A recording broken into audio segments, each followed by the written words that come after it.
চলতি বছরের মার্চ থেকে বেড়েছে হামের সংক্রমণ, আক্রান্ত প্রায় 20,000। প্রতিদিনই হাসপাতালে বাড়ছে রোগীর ভিড়। শয্যা সংকটে অসুস্থ শিশু সন্তানকে নিয়ে দিশেহারা অবস্থা অনেক অভিভাবকের। একটার পরে একটা জ্বরের তাইকা, একটার পরে একটা ওয়াতই। কলেরা হসপিটাল গেছি, কলেরা হসপিটাল ওরে ভর্তি করে নাই। পরে ডায়রিয়া হাসপাতালে ভর্তি ছিলাম, পরে ওখানে হেরা 2 দিন রাখছে, পরে রেশ 1-2টা বাসতে ওরা এখানে পাঠায় দিচ্ছে।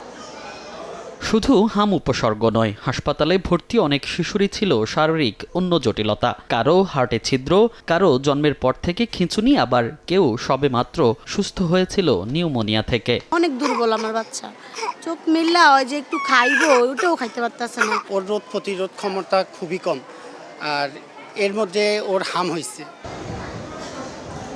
চিকিৎসকরাও বলছেন, যেসব শিশু আগে থেকেই অপুষ্টিতে ভুগছে বা ডায়রিয়া ও শ্বাসতন্ত্রের জটিলতার মতো সমস্যায় আক্রান্ত, হামের সংক্রমণে সেসব শিশুদের প্রয়োজন পড়ছে আইসিইউ সাপোর্ট। যারা নাকি আগে থেকে ম্যালনারিশ ছিলেন, মানে অপুষ্টিতে ভুগছেন, এবং যাদের নাকি রোগ প্রতিরোধ ক্ষমতা দুর্বল, এবং তারা অবশ্যই হামের জটিলতায় বেশি আক্রান্ত হওয়ার সম্ভাবনা থাকে, এবং তাদের সংখ্যা আমরা বেশি দেখছি। 2 বছরের নিচে বাচ্চাদের ক্ষেত্রে আমরা বেশিরভাগ হচ্ছে রোগীর সংখ্যাও বেশি হচ্ছে, এবং হচ্ছে গিয়ে মানে ক্রিটিক্যালিটির সংখ্যাও বেশি হচ্ছে।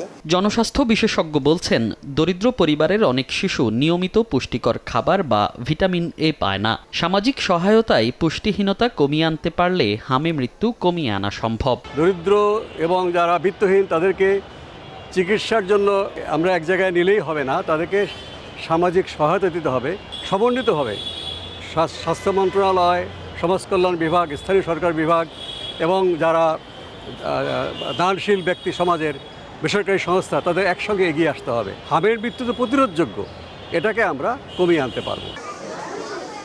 ঢাকার বাইরে বরিশাল, ময়মনসিংহ, চাঁপাইনবাবগঞ্জ সহ বিভিন্ন জেলায়ও বাড়ছে হাম আক্রান্ত রোগীর সংখ্যা। মনির হোসাইন, সময় সংবাদ, ঢাকা।